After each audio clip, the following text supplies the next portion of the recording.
ਧੰਨ ਸਤਿਗੁਰੂ ਗੁਰੂ ਗੋਬਿੰਦ ਸਿੰਘ ਮਹਾਰਾਜ ਸੱਚੇ ਪਾਤਸ਼ਾਹ ਬਚਨ ਕਰਦੇ ਨੇ, ਹਸਤ ਕੀਟ ਕੇ ਬੀਚ ਸਮਾਨਾ।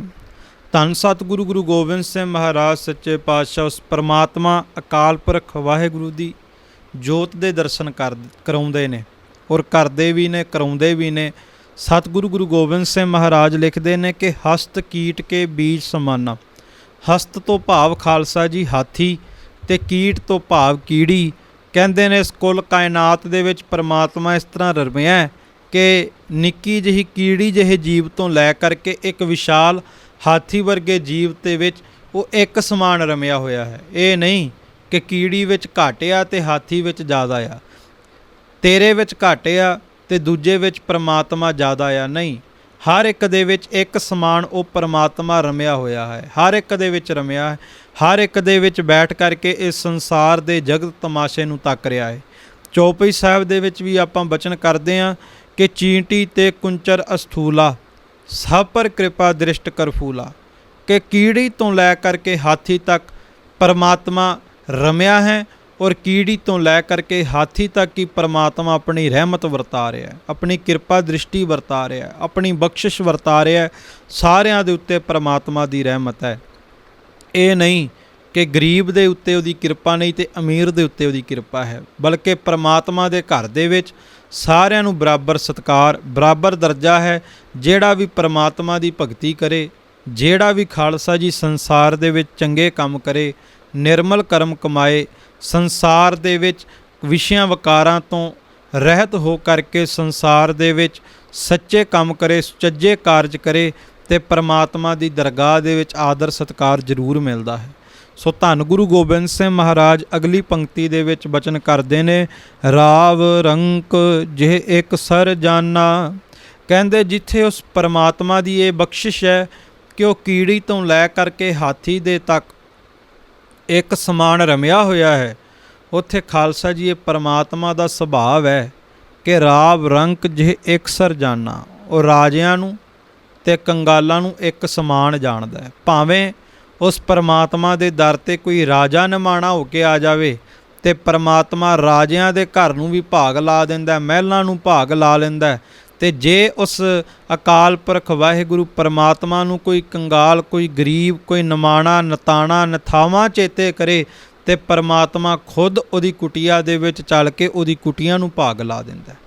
ਜਿਸ ਤਰ੍ਹਾਂ ਗੁਰੂ ਗ੍ਰੰਥ ਸਾਹਿਬ ਜੀ ਦੀ ਬਾਣੀ ਦਾ ਬਚਨ ਹੈ ਕਿ ਨੀਚ ਜਾਤ ਹਰ ਜਪਤਿਆਂ ਉੱਤਮ ਪਦਵੀ ਪਾਏ, ਪੁੱਛੋ ਦਾਸੀ ਬਿਦਰ ਸੁਤੈ ਕ੍ਰਿਸ਼ਨ ਉਤਰਿਆ ਘਰ ਜਿਸ ਆਏ। ਸਤਿਗੁਰੂ ਕਹਿੰਦੇ ਕਿ ਪਰਮਾਤਮਾ ਦੇ ਨਾਮ ਦਾ ਇਹ ਸੁਭਾਵ ਹੈ ਕਿ ਜੇਕਰ ਕੋਈ ਨੀਵੀਂ ਜਾਤ ਤੋਂ ਤਾਲੁਕਾਤ ਰੱਖਦਾ, ਕੋਈ ਨਿਮਾਣਾ, ਕੋਈ ਮਾੜਾ ਬੰਦਾ ਵੀ, ਜਿਹਨੂੰ ਸੰਸਾਰ ਦੇ ਵਿੱਚ ਮਾੜਾ ਕਹਿ ਕੇ ਪ੍ਰਚਾਰਿਆ ਜਾਵੇ, ਜਿਹਨੂੰ ਸੰਸਾਰ ਦੇ ਲੋਕ ਇਹ ਕਹਿਣ ਕਿ ਇਹ ਨੀਵੀਂ ਜਾਤ ਤੋਂ ਤਾਲੁਕਾਤ ਰੱਖਦਾ ਹੈ, ਕਹਿੰਦੇ ਜੇ ਉਹ ਵੀ ਪਰਮਾਤਮਾ ਦਾ ਨਾਮ ਜਪਣ ਲੱਗ ਪਵੇ ਤੇ ਪਰਮਾਤਮਾ ਖੁਦ ਉਹਦੇ ਬੂਹੇ 'ਤੇ ਜਾ ਕੇ ਉਹਦੀ ਨੂੰ ਗਲਵੱਕੜੀ ਦੇ ਵਿੱਚ ਲੈਂਦਾ, ਉਹਨੂੰ ਕਲਾਵੇ ਵਿੱਚ ਲੈਂਦਾ। ਤੇ ਧੰਨ ਗੁਰੂ ਰਾਮਦਾਸ ਮਹਾਰਾਜ ਸੱਚੇ ਪਾਤਸ਼ਾਹ ਕਿਰਪਾ ਕਰਦੇ ਨੇ ਕਿ ਜੇਕਰ ਭਰੋਸਾ ਨਹੀਂ ਤੇ ਕਹਿੰਦੇ ਨੇ ਫਿਰ ਇਤਿਹਾਸ ਵਾਚੋ ਔਰ ਜਾ ਕੇ ਪੁੱਛੋ ਉਸ ਦਾਸੀ ਦੇ ਪੁੱਤਰ ਬਿਦਰ ਨੂੰ, ਜਿਹਦੇ ਘਰ ਖੁਦ ਕ੍ਰਿਸ਼ਨ ਭਗਵਾਨ ਜੀ ਗਏ ਤੇ ਜਾ ਕਰਕੇ ਉਹਦੇ ਘਰ ਨੂੰ ਭਾਗ ਲਾਇਆ। ਖੁਦ ਗਏ ਕ੍ਰਿਸ਼ਨ ਚੱਲ ਕੇ ਉਸ ਬਿਦਰ ਦੀ ਸ਼ਰਧਾ ਨੂੰ ਭਾਗ ਲਾਉਣ, ਉਸ ਬਿਦਰ ਦੀ ਭਾਵਨਾ ਨੂੰ ਭਾਗ ਲਾਉਣ। ਪੁੱਛੋ ਦਾਸੀ ਬਿਦਰ ਸੁਤੈ, ਉਸ ਦਾਸੀ ਦੇ ਪੁੱਤਰ ਬਿਦਰ ਨੂੰ ਪੁੱਛੋ ਕਿ ਜਿਹਨੇ ਭਾਵਨਾ ਬਣਾਈ ਤੇ ਖੁਦ ਕ੍ਰਿਸ਼ਨ ਭਗਵਾਨ ਉਹਦੇ ਘਰ ਚੱਲ ਕੇ ਗਏ। ਔਰ ਜੇਕਰ ਆਪਾਂ ਅੱਗੇ ਇਤਿਹਾਸ ਨੂੰ ਬਾਚੀਏ ਖਾਲਸਾ ਜੀ ਤੇ ਜਾ ਕੇ ਐਮਨਾਬਾਦ ਦੀ ਧਰਤੀ ਤੇ ਭਾਈ ਲਾਲੋ ਜੀ ਨੂੰ ਪੁੱਛੀਏ, ਜਿਨ੍ਹਾਂ ਦੇ ਘਰ ਖੁਦ ਸਤਿਗੁਰੂ ਗੁਰੂ ਨਾਨਕ ਦੇਵ ਮਹਾਰਾਜ ਗਏ ਤੇ ਜਾ ਕਰਕੇ ਭਾਈ ਲਾਲੋ ਜੀ ਨੂੰ ਕਲਾਵੇ ਦੇ ਵਿੱਚ ਲਿਆ। ਸੋ ਅਕਾਲ ਪੁਰਖ ਵਾਹਿਗੁਰੂ ਪਰਮਾਤਮਾ ਜਿੱਥੇ ਗਰੀਬਾਂ ਨੂੰ ਨਵਾਜਦਾ ਹੈ, ਜਿੱਥੇ ਨਿਮਾਣਿਆਂ ਨੂੰ ਮਾਣ ਬਖਸ਼ਦਾ ਹੈ, ਉੱਥੇ ਹੀ ਪਿਆਰ ਵਾਲਿਓ ਅਕਾਲ ਪੁਰਖ ਵਾਹਿਗੁਰੂ ਪਰਮਾਤਮਾ ਸ਼ਰਨੀ ਆਏ ਨਿਮਾਣੇ ਹੋ ਕਰਕੇ ਸ਼ਾਹਾਂ ਦੀ ਵੀ ਪੱਤ ਰੱਖਦਾ ਹੈ। ਜੇਕਰ ਕੋਈ ਸ਼ਾਹ, ਕੋਈ ਅਮੀਰ ਆਦਮੀ ਗੁਰੂ ਘਰ ਦੇ ਵਿੱਚ, ਪਰਮਾਤਮਾ ਦੇ ਘਰ ਦੇ ਵਿੱਚ, ਰੱਬ ਦੇ ਦਰ ਦੇ ਉੱਤੇ ਨਿਮਾਣਾ ਹੋ ਕੇ ਆ ਜਾਵੇ ਤੇ ਉਹ ਵੀ ਦਾਤ ਲੈ ਕੇ ਜਾਂਦਾ ਹੈ। ਸੋ ਇਹ ਅਕਾਲ ਪੁਰਖ ਵਾਹਿਗੁਰੂ ਪਰਮਾਤਮਾ ਦਾ ਸੁਭਾਵ ਹੈ। ਤੇ ਮੈਂ ਇਤਿਹਾਸ ਦੇ ਵਿੱਚੋਂ ਥੋੜ੍ਹੀ ਵਿਸਥਾਰ ਪੂਰਵਕ ਆਪ ਜੀ ਦੇ ਨਾਲ ਇੱਕ ਸਾਂਝ ਪਾਵਾਂ ਕਿ ਸਤਿਗੁਰੂ ਗੁਰੂ ਗੋਬਿੰਦ ਸਿੰਘ ਮਹਾਰਾਜ ਸੱਚੇ ਪਾਤਸ਼ਾਹ ਜੀ ਦੇ ਜੀਵਨ ਦੇ ਵਿੱਚ ਦੋ ਘਟਨਾਵਾਂ ਮਿਲਦੀਆਂ ਨੇ, ਇੱਕ ਤੇ ਕਾਲਸੀ ਰਿਖੀ ਦੀ ਤੇ ਇੱਕ ਰਾਜੇ ਮੇਦਨੀ ਪ੍ਰਕਾਸ਼ ਦੀ। ਇੱਕ ਉਹ ਕਾਲਸੀ ਰਿਸ਼ੀ ਜਿਹੜਾ ਬਜ਼ੁਰਗ ਅਵਸਥਾ ਦੇ ਵਿੱਚ ਆਪਣੇ ਕੁਟੀਆ ਦੇ ਵਿੱਚ ਬੈਠ ਕੇ, ਆਪਣੀ ਝੁੱਗੀ ਦੇ ਵਿੱਚ ਬੈਠ ਕੇ ਰੋਜ਼ ਕਲਗੀਆਂ ਵਾਲੇ ਪ੍ਰੀਤਮ, ਕਲਗੀਆਂ ਵਾਲੇ ਮਾਹੀ ਦੀ ਉਡੀਕ ਕਰਦਾ, ਤੇ ਸਤਿਗੁਰੂ ਗੁਰੂ ਗੋਬਿੰਦ ਸਿੰਘ ਮਹਾਰਾਜ ਸੱਚੇ ਪਾਤਸ਼ਾਹ ਖੁਦ ਚੱਲ ਕੇ ਜਾਂਦੇ ਆ ਤੇ ਉਹਦੀ ਕੁਟੀਆਂ ਨੂੰ ਭਾਗ ਲਾਉਂਦੇ ਨੇ। ਤੇ ਇੱਕ ਰਾਜਾ ਮੇਦਨੀ ਪ੍ਰਕਾਸ਼ ਜਿਹਦੇ ਘਰ ਔਲਾਦ ਨਹੀਂ, ਜਿਹਨੂੰ ਆਪਣੇ ਰਾਜ ਦਾ ਖਤਰਾ ਹੈ, ਜੇ ਉਹ ਵੀ ਸਤਿਗੁਰੂ ਗੁਰੂ ਗੋਬਿੰਦ ਸਿੰਘ ਮਹਾਰਾਜ ਦੇ ਦਰ ਦਾ ਬੂਹਾ ਖੜਕਾਉਂਦਾ ਤੇ ਪਾਤਸ਼ਾਹ ਉਹਦੇ ਵੀ ਮਹਿਲਾਂ ਨੂੰ ਜਾ ਕੇ ਭਾਗ ਲਾਉਂਦੇ ਆ। ਭਾਈ ਸਾਹਿਬ ਭਾਈ ਵੀਰ ਸਿੰਘ ਜੀ ਦੀ ਲਿਖਤ ਹੈ, ਉਹਨਾਂ ਨੇ ਇਸ ਸਾਖੀ ਦਾ ਜ਼ਿਕਰ ਵੀ ਕੀਤਾ ਹੈ। ਉਹ ਲਿਖਦੇ ਨੇ ਕਿ ਰਾਜ ਸਭਾ ਦੇ ਵਿੱਚ, ਨਾਹਣ ਦੇ ਵਿੱਚ, ਆਪਣੇ ਮਹਿਲਾਂ ਦੇ ਵਿੱਚ, ਆਪਣੇ ਆਰਾਮ ਕਕਸ਼ ਦੇ ਵਿੱਚ ਜੋ ਮੇਦਨੀ ਪ੍ਰਕਾਸ਼ ਰਾਜਾ ਹੈ ਉਹ ਆਰਾਮ ਕਰ ਰਿਹਾ ਸੀ, ਆਰਾਮ ਫਰਮਾ ਰਿਹਾ ਸੀ, ਚਿੰਤਾ ਦੇ ਵਿੱਚ ਡੁੱਬਿਆ ਹੋਇਆ ਸੀ। ਤੇ ਇਤਨੇ ਨੂੰ ਉਹਦਾ ਵਜ਼ੀਰ ਹਰਜੀ ਆਇਆ। ਵਜ਼ੀਰ ਹਰਜੀ ਜਦੋਂ ਉਹਦੇ ਨਿਕਟ ਆ ਕਰਕੇ ਬੈਠਾ, ਰਾਜੇ ਨੇ ਪੁੱਛਿਆ, ਵਜ਼ੀਰ ਹਰਜੀ ਕੋਈ ਗੱਲਬਾਤ, ਕੋਈ ਖਬਰ, ਕਿਸ ਤਰ੍ਹਾਂ ਆਉਣਾ ਹੋਇਆ? ਤੇ ਵਜ਼ੀਰ ਨੇ ਕਿਹਾ, ਰਾਜਨ ਖਬਰ ਤਾਂ ਹੈ ਪਰ ਖਬਰਾਂ ਚੰਗੀਆਂ ਨਹੀਂ, ਖਬਰਾਂ ਭਲੀਆਂ ਨਹੀਂ, ਚਿੰਤਾ ਦੀ ਖਬਰ ਹੈ। ਰਾਜੇ ਮੇਦਨੀ ਪ੍ਰਕਾਸ਼ ਨੇ ਪੁੱਛਿਆ ਕਿ ਖਬਰ ਕੀ ਹੈ, ਖਬਰ ਦੱਸਣੀ ਕਰ। ਹਰਜੀ ਵਜ਼ੀਰ ਕਹਿਣ ਲੱਗਾ ਕਿ ਫਤਿਹ ਸ਼ਾਹ ਦੀ ਲੜਕੀ ਦਾ ਰਾਜੇ ਭੀਮ ਚੰਦ ਦੇ ਲੜਕੇ ਦੇ ਨਾਲ ਸਾਕ ਹੋ ਗਿਆ। ਤੇ ਰਾਜੇ ਮੇਦਨੀ ਪ੍ਰਕਾਸ਼ ਨੇ ਵੀ ਬੜਾ ਠੰਡਾ ਜਿਹਾ ਸਾਹ ਲਿਆ, ਕਹਿਣ ਲੱਗਾ ਫਤਿਹ ਚੰਦ ਤੇ ਅੱਗੇ ਜੀਣ ਨਹੀਂ ਸੀ ਦਿੰਦਾ, ਹੁਣ ਤੇ ਭੀਮ ਚੰਦ ਦੇ ਨਾਲ ਮਿੱਤਰਤਾ ਪੈ ਗਈ ਹੈ, ਰਿਸ਼ਤੇਦਾਰੀ ਪੈ ਗਈ ਹੈ, ਹੁਣ ਤਾਂ ਹੋਰ ਵੀ ਤੰਗ ਕਰਕੇ ਰੱਖੇਗਾ। ਆਪਣੇ ਵਜ਼ੀਰ ਵੱਲ ਦੇਖ ਕੇ ਹੋਕਾ ਜਿਹਾ ਲੈ ਕੇ ਕਹਿਣ ਲੱਗਾ, ਵਜ਼ੀਰ ਕਿ ਅੱਗੇ ਤਾਂ ਕੇਵਲ ਔਲਾਦ ਦੀ, ਪੁੱਤਰ ਦੀ ਅਣਹੋਂਦ ਹੀ ਤੜਪਾਉਂਦੀ ਸੀ, ਪਰ ਹੁਣ ਤਾਂ ਰਾਜ ਦੇ ਵੀ ਲਾਲੇ ਪੈ ਗਏ ਨੇ। ਹੁਣ ਤਾਂ ਰਾਜ ਦਾ ਵੀ ਡਰ ਹੈ ਕਿ ਕਿਤੇ ਰਾਜ ਇਹ ਖੋਇਆ ਨਾ ਜਾਵੇ।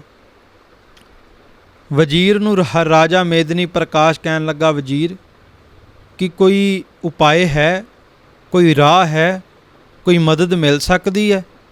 ਤੇ ਵਜ਼ੀਰ ਕਹਿਣ ਲੱਗਾ ਕਿ ਇਨਸਾਨੀ ਮਦਦ ਤਾਂ ਹੁਣ ਕੋਈ ਨਜ਼ਰ ਨਹੀਂ ਆਉਂਦੀ, ਹਾਂ ਕੋਈ ਰੱਬੀ ਮਦਦ ਮਿਲੇ, ਕੋਈ ਦਰਗਾਹੀ ਮਦਦ ਮਿਲੇ ਤਾਂ ਭਾਵੇਂ ਕੁਝ ਬਣ ਜਾਵੇ। ਸੱਚੀ ਗੱਲ ਹੈ ਖਾਲਸਾ ਜੀ, ਸੰਸਾਰ ਦੇ ਵਿੱਚ ਵੀ ਬੰਦਾ ਉਦੋਂ ਹੀ ਰੱਬ ਦਾ ਬੂਹਾ ਖੜਕਾਉਂਦਾ ਜਦੋਂ ਸੰਸਾਰ ਦੇ ਬੂਹੇ ਬੰਦ ਹੋ ਜਾਣ। ਕਿਸ ਹੀ ਕੋਈ ਕੋਏ ਮਨ ਨਿਮਾਣੀ ਇੱਕ ਤੂੰ।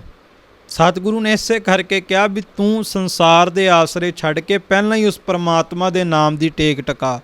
ਧਰ ਜੀਅਰੇ ਇੱਕ ਟੇਕ ਤੂੰ, ਲਾਹੇ ਬਿਡਾਨੀ ਆਸ। ਉਸ ਪਰਮਾਤਮਾ ਦੀ, ਉਸ ਅਕਾਲ ਪੁਰਖ ਵਾਹਿਗੁਰੂ ਪਰਮਾਤਮਾ ਦੀ ਟੇਕ ਟਕਾ। ਰਾਜਾ ਕਹਿਣ ਲੱਗਾ ਕੋਈ ਮਦਦ ਮਿਲ ਜਾਵੇ। ਵਜ਼ੀਰ ਨੇ ਕਿਹਾ ਇਨਸਾਨੀ ਮਦਦ ਨਹੀਂ, ਹੁਣ ਕੋਈ ਰੱਬੀ ਮਦਦ ਮਿਲੇ ਤਾਂ ਭਾਵੇਂ ਸਾਡੇ ਕਾਰਜ ਰਾਸ ਹੋ ਜਾਣ। ਕਿਉਂਕਿ ਬੰਦਾ ਪਿਆਰ ਵਾਲੇ ਉਦੋਂ ਹੀ ਰੱਬ ਦਾ ਬੂਹਾ ਖੜਕਾਉਂਦਾ ਹੈ ਜਦੋਂ ਸੰਸਾਰ ਦੇ ਬੂਹੇ ਬੰਦ ਹੋ ਜਾਣ, ਨਹੀਂ ਤੇ ਸਾਰੀ ਉਮਰ ਤਾਂ ਆਪਣੀ ਪਹੁੰਚ ਦੇ ਵਿੱਚ, ਆਪਣੇ ਹੰਕਾਰ ਦੇ ਵਿੱਚ ਹੀ ਬਤੀਤ ਕਰ ਜਾਂਦਾ ਹੈ। ਪਰ ਇੱਕ ਗੱਲ ਗੁਰੂ ਸਾਹਿਬ ਜੀ ਦੀ ਬਾਣੀ ਅਕਸਰ ਸਮਝਾਉਂਦੀ ਹੈ ਕਿ ਸੁਖ ਮੈਂ ਬੋ ਸੰਗੀ ਭਏ, ਦੁੱਖ ਮੈਂ ਸੰਗ ਨਾ ਕੋਏ। ਕਿ ਸੁੱਖ ਦੇ ਵਿੱਚ, ਖੁਸ਼ੀਆਂ ਦੇ ਵਿੱਚ ਭਾਵੇਂ ਸੰਗੀ ਸਾਥੀ ਬਹੁਤ ਹੋ ਜਾਣ, ਪਰ ਅਸਲ ਦੇ ਵਿੱਚ ਸੰਗੀਆਂ ਸਾਥੀਆਂ ਦਾ ਪਤਾ ਤੇ ਦੁੱਖ ਦੇ ਵੇਲੇ ਲੱਗਦਾ ਹੈ ਕਿ ਦੁੱਖ ਦੇ ਵੇਲੇ ਤੇਰੇ ਨਾਲ ਕੌਣ ਖੜਦਾ, ਦੁੱਖ ਵੇਲੇ ਤੇਰੀ ਮਦਦ ਕੌਣ ਕਰਦਾ। ਤੇ ਜਦੋਂ ਦੁੱਖ ਵੇਲੇ ਕੋਈ ਵੀ ਮਦਦ ਨਾ ਕਰੇ, ਜਿਸ ਕਾ ਨਾਹੇ ਕੋਏ ਹਾਂ ਤਿਸ ਕਾ ਪ੍ਰਭ ਸੋਏ ਹਾਂ। ਜਿਹਦਾ ਸੰਸਾਰ ਦੇ ਵਿੱਚ ਕੋਈ ਨਾ ਬਣੇ, ਫਿਰ ਉਹਦਾ ਸੰਸਾਰ ਦੇ ਵਿੱਚ ਨਿਰੰਕਾਰ ਬਣਦਾ, ਉਹਦਾ ਸੰਸਾਰ ਦੇ ਵਿੱਚ ਪਰਮਾਤਮਾ ਬਣਦਾ, ਉਹਦਾ ਸੰਸਾਰ ਦੇ ਵਿੱਚ ਅਕਾਲ ਪੁਰਖ ਵਾਹਿਗੁਰੂ ਪਰਮਾਤਮਾ ਮਦਦਗਾਰ ਹੁੰਦਾ ਹੈ, ਸਹਾਈ ਹੁੰਦਾ ਹੈ। ਸੋ ਦੋਵਾਂ ਦੇ ਵਿੱਚ ਇਸ ਤਰ੍ਹਾਂ ਦੀ ਵਾਰਤਾਲਾਪ ਚੱਲ ਰਹੀ ਸੀ। ਰਾਜਾ ਮੇਦਨੀ ਪ੍ਰਕਾਸ਼ ਵਜ਼ੀਰ ਨੂੰ ਕਹਿਣ ਲੱਗਾ ਕਿ ਵਜ਼ੀਰ ਹਰਜੀ ਰੱਬੀ ਮਦਦ ਕਿਹੜੀ ਮਿਲੇ। ਤੇ ਵਜ਼ੀਰ ਨੇ ਕਿਹਾ ਕਿ ਆਪਣੇ ਦੇਸ਼ ਦੇ ਵਿੱਚ, ਆਪਣੇ ਦੇਸ਼ ਦੀ ਸਰਹੰਦ 'ਤੇ ਜਮਨਾ ਦੇ ਕਿਨਾਰੇ 'ਤੇ ਇੱਕ ਫਕੀਰ, ਬਜ਼ੁਰਗ ਫਕੀਰ, ਉਹ ਬੈਠ ਕੇ ਤਪ ਕਰਦਾ ਹੈ, ਬੈਠ ਕੇ ਉਸ ਪਰਮਾਤਮਾ ਦੀ ਭਗਤੀ ਕਰਦਾ ਹੈ, ਉਸ ਨੂੰ ਜਪਦਾ ਹੈ। ਜੇ ਉਹਦੀ ਅਸੀਸ ਮਿਲ ਜਾਵੇ ਤਾਂ ਭਾਵੇਂ ਲਾਭ ਹੋ ਜਾਵੇ, ਕਿਉਂਕਿ ਉਹ ਦੂਧਾਧਾਰੀ ਹੈ। ਪੁਰਾਣੇ ਸਮਿਆਂ ਦੇ ਵਿੱਚ ਰਿਸ਼ੀ ਮੁਨੀ ਅਨੇਕਾਂ ਤਪ ਕਰਿਆ ਕਰਦੇ ਸਨ, ਅੰਨ ਛੱਡ ਕਰਕੇ, ਖਾਲਸਾ ਜੀ ਕੇਵਲ ਜਲ ਦੇ ਉੱਤੇ ਜੀਵਤ ਰਹਿ ਕੇ, ਕੇਵਲ ਦੁੱਧ ਦੇ ਉੱਤੇ ਜੀਵਤ ਰਹਿ ਕਰਕੇ ਸੋ ਇਸ ਤਰ੍ਹਾਂ ਦੇ ਅਨੇਕਾਂ ਹੀ ਤਪ ਕਰਿਆ ਕਰਦੇ ਸਨ ਪੁਰਾਤਨ ਸਮੇਂ ਦੇ ਵਿੱਚ। ਅਤੇ ਮੈਂ ਅਕਸਰ ਬੇਨਤੀ ਕਰਦਾ ਕਿ ਵੇਖੋ ਸਤਿਗੁਰੂ ਗੁਰੂ ਨਾਨਕ ਸਾਹਿਬ ਮਹਾਰਾਜ ਨੇ ਕਿੰਨਾ ਸੌਖਾ ਜਿਹਾ ਰਾਹ ਬਖਸ਼ ਦਿੱਤਾ। ਨਾਮ ਜਪੋ, ਵੰਡ ਛਕੋ ਅਤੇ ਕਿਰਤ ਕਰੋ। ਗੁਰੂ ਕਿਆ ਸਿੱਖਾ ਤੂੰ ਘਰ ਦੇ ਵਿੱਚ ਵੀ ਰਹਿ, ਤੂੰ ਨਾਮ ਜਪ, ਆਪਣੀ ਕਿਰਤ ਕਰ ਅਤੇ ਲੋਕਾਈ ਦੇ ਨਾਲ ਵੰਡ ਕੇ ਛਕ, ਕਦੇ ਤੋਟ ਨਹੀਂ ਆਵੇਗੀ। ਖਾਵਹਿ ਖਰਚੇ ਰਲ ਮਿਲ ਭਾਈ, ਤੋਟ ਨਾ ਆਵੇ ਵੱਧ ਦੋ ਜਾਈ। ਕਦੇ ਤੋਟ ਨਹੀਂ ਆਵੇਗੀ, ਭੰਡਾਰ ਵੱਧਦੇ ਹੀ ਜਾਣਗੇ। ਪਰ ਅੱਜ ਵੀ ਜੇਕਰ ਗੁਰੂ ਕਾ ਸਿੱਖ ਇਹ ਕਵੇ ਕਿ 5 ਬਾਣੀਆਂ ਪੜ੍ਹਨੀਆਂ ਬਹੁਤ ਔਖੀਆਂ ਨੇ, ਜੇ ਅੱਜ ਵੀ ਗੁਰੂ ਕਾ ਸਿੱਖ ਇਹ ਗੱਲ ਕਵੇ ਕਿ ਇਹ ਰਸਤਾ ਬਹੁਤ ਔਖਾ ਹੈ, ਅੰਮ੍ਰਿਤ ਛਕਣਾ ਬਹੁਤ ਕਠਿਨ ਹੈ, ਤਾਂ ਖਾਲਸਾ ਜੀ ਫਿਰ ਗੁਰੂ ਕੇ ਸਿੱਖ ਨੂੰ ਅਰਦਾਸ ਹੀ ਕਰਨੀ ਚਾਹੀਦੀ ਹੈ ਆਪਣੀ ਬੇਵੱਸੀ ਦੇ ਉੱਤੇ। ਕਿਉਂਕਿ ਸਤਿਗੁਰੂ ਗੁਰੂ ਨਾਨਕ ਸਾਹਿਬ ਮਹਾਰਾਜ ਸੱਚੇ ਪਾਤਸ਼ਾਹ ਨੇ ਬਹੁਤ ਅਨਮੋਲਕ ਖਜ਼ਾਨੇ ਗੁਰੂ ਕੇ ਸਿੱਖ ਦੀ ਝੋਲੀ ਦੇ ਵਿੱਚ ਪਾਏ ਨੇ। ਪਰ ਜੇ ਇਹਨਾਂ ਖਜ਼ਾਨਿਆਂ ਨੂੰ ਖੋਲਾਂਗੇ ਤਾਂ ਜੀਵਨ ਦੇ ਵਿੱਚ ਸੁੱਖ ਹੋਣਗੇ। ਪਿਓ ਦਾਦੇ ਕਾ ਖੋਲ ਡਿੱਠਾ ਖਜ਼ਾਨਾ, ਤਾਂ ਮੇਰਾ ਮਨ ਭਇਆ ਨਿਦਾਨਾ। ਚਿੰਤਾ ਤੇ ਹਰ ਇੱਕ ਨੂੰ ਆ ਕੇ ਗਲਵੱਕੜੀ ਪਾਉਂਦੀ ਹੈ। ਕਈ ਵਾਰ ਬੰਦਾ ਸੰਸਾਰ ਦੇ ਵਿੱਚ ਆਪਾਂ ਸਾਰੇ ਸੋਚਦੇ ਹਾਂ, ਜਦੋਂ ਆਪਣੇ ਤੋਂ ਕਿਸੇ ਵੱਡੇ ਬੰਦੇ ਨੂੰ ਵੇਖ ਲਈਏ ਨਾ, ਤੇ ਸੋਚਦੇ ਹਾਂ ਕਿ ਸ਼ਾਇਦ ਇਹਨੂੰ ਦੁੱਖ ਨਹੀਂ ਹੋਵੇਗਾ, ਸੋਚਦੇ ਹਾਂ ਸ਼ਾਇਦ ਇਹ ਚਿੰਤਾ ਤੋਂ ਮੁਕਤ ਹੋਵੇਗਾ। ਪਰ ਮਹਾਰਾਜ ਕਹਿੰਦੇ ਬੜੇ ਬੜੇ ਜੋ ਦੀਸਹਿ ਲੋਗ, ਤਿਨ ਕੋ ਵਿਆਪੇ ਚਿੰਤਾ ਰੋਗ। ਕਿ ਸੰਸਾਰ ਦੇ ਵਿੱਚ ਭਾਵੇਂ ਕੋਈ ਰਾਜਾ ਵੀ ਹੋਵੇ, ਚਿੰਤਾ ਦਾ ਰੋਗ ਤੇ ਪਿਆਰ ਵਾਲਿਓ ਉਹਨੂੰ ਵੀ ਜੱਫਾ ਪਾਈ ਫਿਰਦਾ ਹੈ। ਜੋ ਜੋ ਦੀਸੈ ਸੋ ਸੋ ਰੋਗੀ, ਰੋਗ ਰਹਿਤ ਮੇਰਾ ਸਤਿਗੁਰ ਜੋਗੀ। ਰੋਗ ਤੋਂ ਰਹਿਤ, ਚਿੰਤਾ ਤੋਂ ਰਹਿਤ, ਦੁੱਖਾਂ ਤੋਂ ਰਹਿਤ ਕੇਵਲ ਤੇ ਕੇਵਲ ਪਰਮਾਤਮਾ ਹੈ, ਅਤੇ ਪਰਮਾਤਮਾ ਨੂੰ ਜਪਣ ਵਾਲੇ ਪਰਮਾਤਮਾ ਦੇ ਪਿਆਰੇ ਨੇ। ਸੋ ਇਸੇ ਕਰਕੇ ਸਤਿਗੁਰੂ ਨੇ ਕਿਹਾ ਵੀ ਗੁਰੂ ਕਿਆ ਸਿੱਖਾ ਤੂੰ ਵੀ ਪਰਮਾਤਮਾ ਨੂੰ ਚੇਤੇ ਕਰਿਆ ਕਰ। ਚਿੰਤਾ ਤੇ ਹਰ ਇੱਕ ਦੇ ਉੱਤੇ ਹੈ।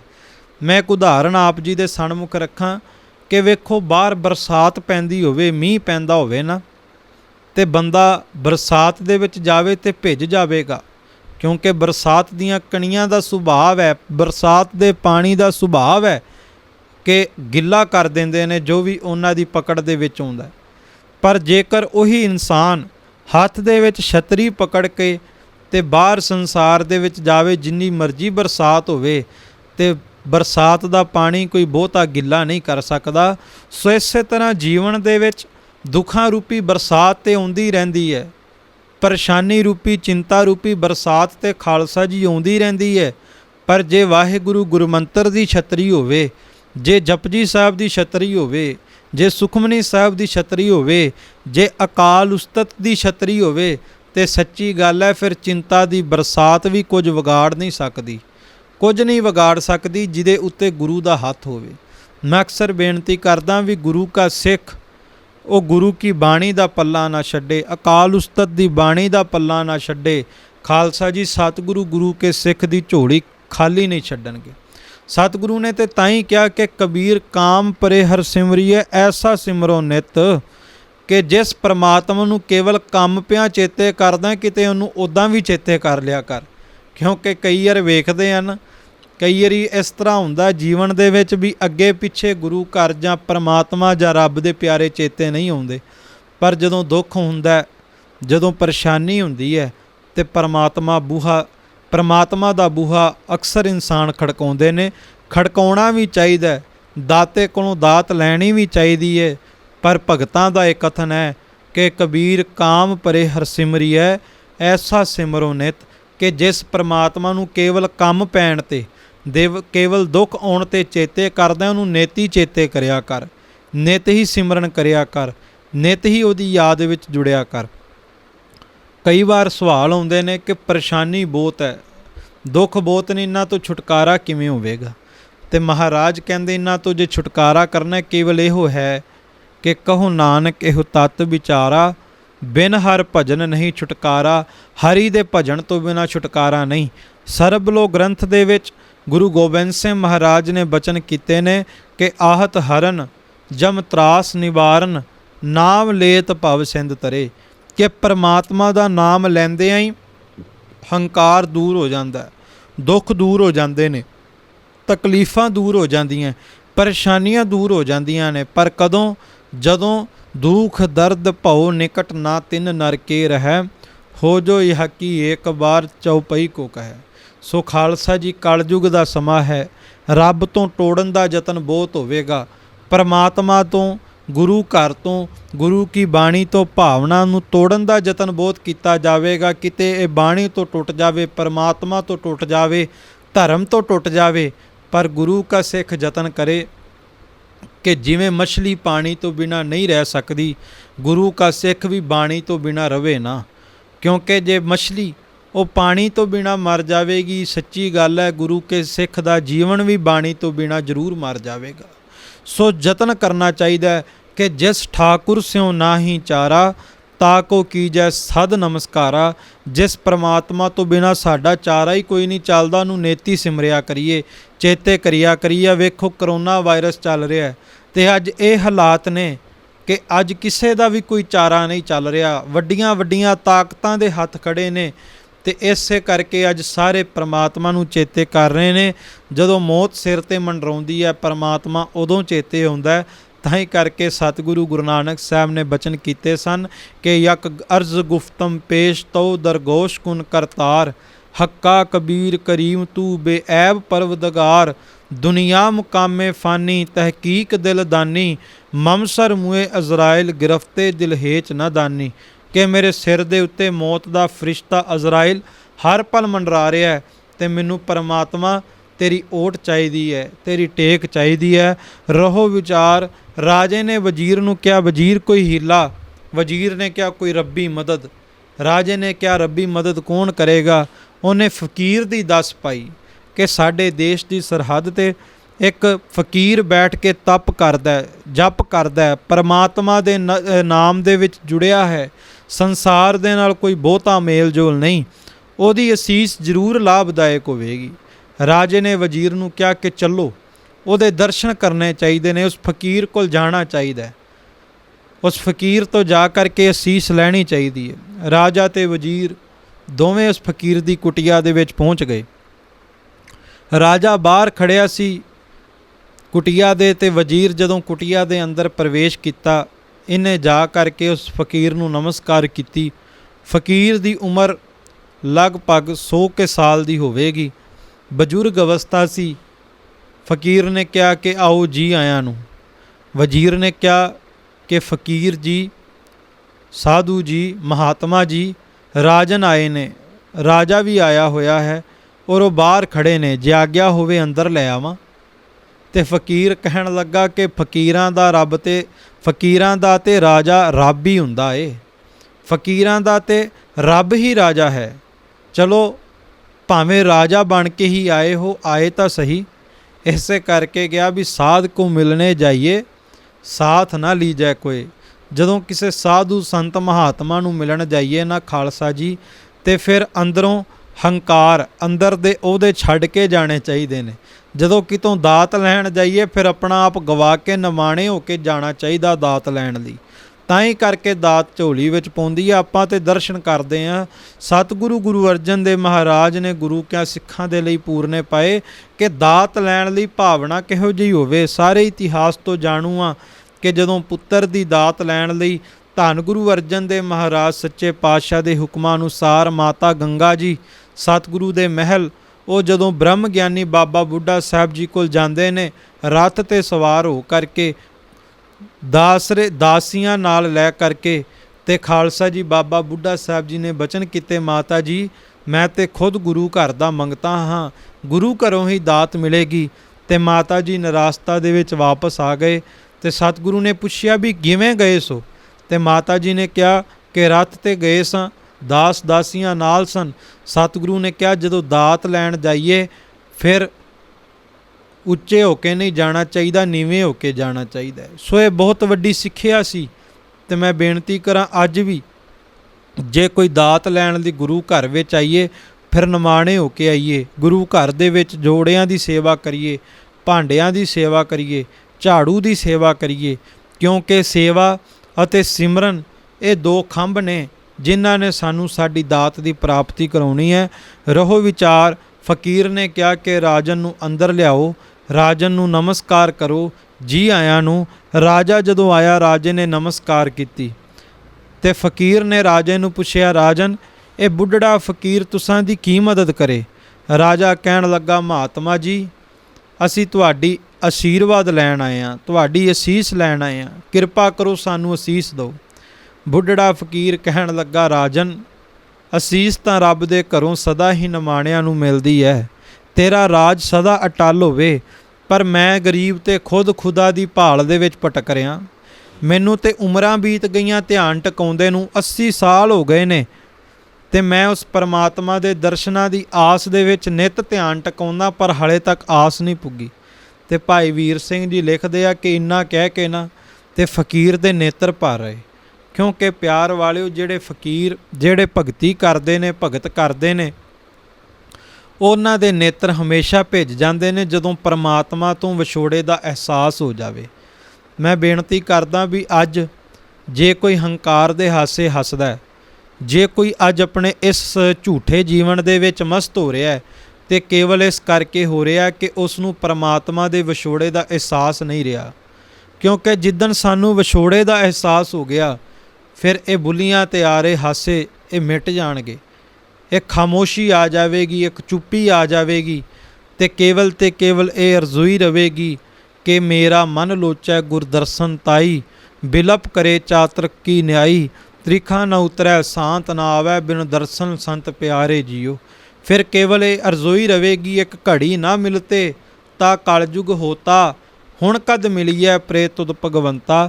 ਪਰ ਮਾफ़ ਕਰਨਾ, ਸਾਰਾ ਜੀਵਨ ਬਤੀਤ ਕਰ ਦਿੱਤਾ, ਰੋਜ਼ ਗੁਰੂ ਘਰ ਆ ਕੇ ਸੇਵਾ ਵੀ ਕੀਤੀ, ਪਰ ਹਾਲੇ ਤੱਕ ਸਾਨੂੰ ਸਾਡੇ ਪਰਮਾਤਮਾ ਦਾ ਤੇ ਆਤਮਾ ਦੇ ਵਿਛੋੜੇ ਦਾ ਅਹਿਸਾਸ ਨਹੀਂ ਹੋਇਆ। ਤੇ ਮਹਾਂਪੁਰਖ ਅਕਸਰ ਇਹ ਬਚਨ ਸੁਣਾਉਂਦੇ ਨੇ ਕਿ ਖਾਲਸਾ ਜੀ ਅਕਸਰ ਯਤਨ ਕਰਿਆ ਕਰੋ, ਗੁਰੂ ਘਰ ਦੇ ਵਿੱਚ ਜਾ ਕੇ ਜਾਂ ਘਰ ਦੇ ਵਿੱਚ ਰਹਿ ਕੇ ਨੇਤਰ ਬੰਦ ਕਰਕੇ ਕਿਤੇ ਅੰਤਰ ਧਿਆਨ ਹੋ ਕੇ ਅਨੁਭਵ ਕਰਿਆ ਕਰੋ। ਜਦੋਂ ਨੇਤਰਾਂ ਅੱਗੇ ਕਾਲਾ ਹਨੇਰਾ ਆਵੇ ਤੇ ਇਸ ਹਨੇਰੇ ਨੂੰ ਸਵਾਲ ਪੁੱਛਿਆ ਕਰੋ ਕਿ ਮੈਂ ਕੌਣ ਹਾਂ, ਮੈਂ ਕਿੱਥੋਂ ਆਇਆ ਹਾਂ। ਕਿਉਂਕਿ ਗੁਰੂ ਕੀ ਬਾਣੀ ਨੇ ਵੀ ਇਹ ਸਵਾਲ ਕਰਨੇ ਸਿਖਾਏ। ਸੁਨੋ ਰੇ ਤੂੰ ਕੌਣ ਕਹਾ ਤੇ ਆਇਓ, ਇਹ ਤੀਕ ਨਾ ਜਾਣੋ ਕੇਤਿਕ ਮੁੱਦਤ ਚਲਤੇ ਖਬਰ ਨਾ ਪਾਇਓ। ਖਾਲਸਾ ਜੀ ਬੇਨਤੀ ਕਰਾਂ ਕਿ ਜੋ ਅਧਿਆਤਮਕ ਦਾ ਰਸਤਾ ਗੁਰੂ ਘਰ ਦੇ ਵਿੱਚੋਂ ਮਿਲਦਾ, ਉਸ ਅਧਿਆਤਮਕ ਦੇ ਰਸਤੇ ਦੇ ਉੱਤੇ ਤੁਰਨ ਦਾ ਯਤਨ ਕਰੀਏ। ਕਿਉਂਕਿ ਅੱਜ ਦੇ ਸਮੇਂ ਦੇ ਵਿੱਚ ਹੋ ਕੀ ਰਿਹਾ ਕਿ ਨਿੰਦਿਆ ਚੁਗਲੀ ਨੂੰ ਤੇ ਸੱਚ ਦਾ ਪ੍ਰਚਾਰ ਕਹਿ ਕੇ ਪ੍ਰਚਾਰਿਆ ਜਾਂਦਾ ਹੈ, ਪਰ ਗੁਰੂ ਕੀ ਬਾਣੀ ਨੂੰ, ਗੁਰੂ ਕੀ ਕਥਾ ਨੂੰ ਕਿਹਾ ਜਾਂਦਾ ਹੈ ਕਿ ਇਹ ਤੇ ਕੇਵਲ ਰੱਟਾ ਮਾਰਿਆ ਹੋਇਆ। ਪਰ ਨਹੀਂ, ਅਸਲ ਦੇ ਵਿੱਚ ਜੇ ਸਾਨੂੰ ਸਾਡੀ ਮੰਜ਼ਿਲ ਤੱਕ ਕਿਸੇ ਨੇ ਪਹੁੰਚਾਉਣਾ ਤੇ ਇਸ ਬਾਣੀ ਨੇ ਪਹੁੰਚਾਉਣਾ ਹੈ, ਇਸ ਗੁਰੂ ਕੀ ਵਿਚਾਰ ਨੇ ਪਹੁੰਚਾਉਣਾ ਹੈ। ਯਤਨ ਕਰੀਏ।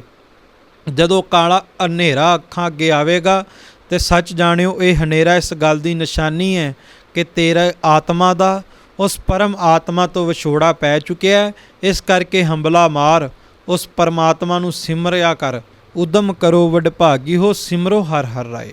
ਸੋ ਜਿਨ੍ਹਾਂ ਨੂੰ ਵਿਛੋੜੇ ਦਾ ਅਹਿਸਾਸ ਹੋ ਗਿਆ, ਉਹਨਾਂ ਨੇ ਭਾਲ ਸ਼ੁਰੂ ਕਰ ਦਿੱਤੀ, ਉਹਨਾਂ ਨੇ ਪਰਮਾਤਮਾ ਦੀ ਖੋਜ ਸ਼ੁਰੂ ਕਰ ਦਿੱਤੀ। ਉਹ ਫਕੀਰ ਕਹਿਣ ਲੱਗਾ 80 ਸਾਲ ਹੋ ਗਏ ਨੇ, ਹਲੇ ਦਰਸ਼ਨਾਂ ਦੀ ਆਸ ਨਹੀਂ ਪੁੱਗੀ, ਪਰਮਾਤਮਾ ਦੀ ਪ੍ਰਾਪਤੀ ਨਹੀਂ ਹੋਈ। ਤੇ ਇਹ ਕਹਿ ਕਰਕੇ ਨੇਤਰ ਭਰ ਆਏ। ਤੇ ਥੋੜੇ ਕੇ ਖਾਮੋਸ਼ੀ ਤੋਂ ਬਾਅਦ ਕਹਿਣ ਲੱਗਾ, ਰਾਜਨ ਹਾਂ ਇੱਕ ਅਨੁਭਵ ਜ਼ਰੂਰ ਹੋਇਆ। ਆ ਕੁਝ ਕੇ ਦਿਨਾਂ ਦੇ ਵਿੱਚੋਂ ਸੁਪਨੇ ਦੇ ਵਿੱਚ ਇੱਕ ਝਲਕਾਂ ਜੀਆਂ ਮਿਲਦੀਆਂ ਨੇ। ਸੁਪਨੇ ਦੇ ਵਿੱਚ ਇੱਕ ਝਲਕ ਜੀ ਨਜ਼ਰ ਆਉਂਦੀ ਹੈ ਉਸ ਰੱਬੀ ਅਵਤਾਰ ਦੀ, ਉਸ ਪਰਮਾਤਮਾ ਦੇ ਅਵਤਾਰ ਦੀ। ਰਾਜਨ ਹੈਰਾਨ ਹੋ ਕੇ ਕਹਿਣ ਲੱਗਾ, ਝਲਕ? ਰੱਬੀ ਅਵਤਾਰ ਦੀ ਝਲਕ ਕਿਹੋ ਜਿਹੀ? ਕਹਿਣ ਲੱਗਾ, ਝਲਕ ਮਿਲੀ ਮੈਨੂੰ ਇੱਕ ਰੱਬੀ ਅਵਤਾਰ ਦੀ, ਔਰ ਉਹਨੇ ਕਿਹਾ ਕਿ ਕਿਉਂ ਸੰਸਾਰ ਦੇ ਤਪ ਕਰਕੇ ਖਪਦਾ ਪਿਆ, ਕਿਤੇ ਉੱਠ ਤੇ ਉੱਠ ਕੇ ਪਰਮਾਤਮਾ ਦੇ ਨਾਲ ਪ੍ਰੇਮਾ ਭਗਤੀ ਕਰ। ਕੇਵਲ ਕਰਮ ਕਾਂਡ ਦੇ ਵਿੱਚ ਉਲਝ ਕੇ ਨਾ ਰਹਿ ਜਾਵੀਂ, ਭਾਵਨਾ ਬਣਾ ਕੇ ਜਪਿਆ ਕਰ, ਪਰਮਾਤਮਾ ਦੇ ਲਈ ਪ੍ਰੇਮਾ ਭਗਤੀ ਜਗਾ। ਰਾਜਨ ਨੇ ਪੁੱਛਿਆ, ਝਲਕ ਕਿਹੋ ਜਿਹੀ ਹੈ? ਕਹਿਣ ਲੱਗਾ, ਉਹ ਰੱਬੀ ਅਵਤਾਰ ਇਸ ਵਕਤ ਸੰਸਾਰ ਦੇ ਤਖਤੇ 'ਤੇ ਪ੍ਰਗਟ ਹੋਇਆ ਹੈ। ਉਹਨੇ ਸੰਸਾਰ ਦੇ ਤਖਤੇ ਦੇ ਉੱਤੇ ਕਿਰਪਾ ਕਰਨੀ ਹੈ, ਰਹਿਮਤ ਵਰਤਾਉਣੀ ਹੈ, ਤਰਸ ਕਰਨਾ ਹੈ, ਬਖਸ਼ਿਸ਼ ਵਰਤਾਉਣੀ ਹੈ। ਔਰ ਉਹਦੀਆਂ ਝਲਕਾਂ ਜੋ ਮੈਨੂੰ ਨਜ਼ਰ ਆਈਆਂ ਰਾਜਨ, ਮੈਂ ਤੈਨੂੰ ਦੱਸਦਾ, ਉਸ ਰੱਬੀ ਅਵਤਾਰ ਦੇ ਚਿਹਰੇ ਦੇ ਉੱਤੇ ਜਲਾਲ ਹੈ, ਉਹਦੇ ਨੇਤਰਾਂ ਦੇ ਵਿੱਚ ਚਮਕ ਹੈ। ਰਾਜਨ ਉਹਦਾ ਲਿਬਾਸ ਸ਼ਾਹੀ ਹੈ। ਰਾਜਨ ਉਹਦੇ ਸੀਸ ਦੇ ਉੱਤੇ ਕਲਗੀ ਸੋਭ ਰਹੀ ਹੈ। ਰਾਜਾ ਕਹਿਣ ਲੱਗਾ, ਲਿਬਾਸ ਸ਼ਾਹੀ? ਔਰ ਸ਼ਸਤਰਧਾਰੀ ਕਹਿਣ ਲੱਗਾ ਹਾਂ ਉਹਦੇ ਸੀਸ ਤੇ ਕਲਗੀ ਹੈ, ਉਹਦੇ ਸ਼ਾਹੀ ਲਿਬਾਸ ਨੇ ਔਰ ਉਹ ਸ਼ਸਤਰਧਾਰੀ ਹੈ। ਫਕੀਰ ਦਾ ਸਿੱਧਾ ਇਸ਼ਾਰਾ ਗੁਰੂ ਕਲਗੀਆਂ ਵਾਲੇ ਪ੍ਰੀਤਮ ਵੱਲ ਸੀ।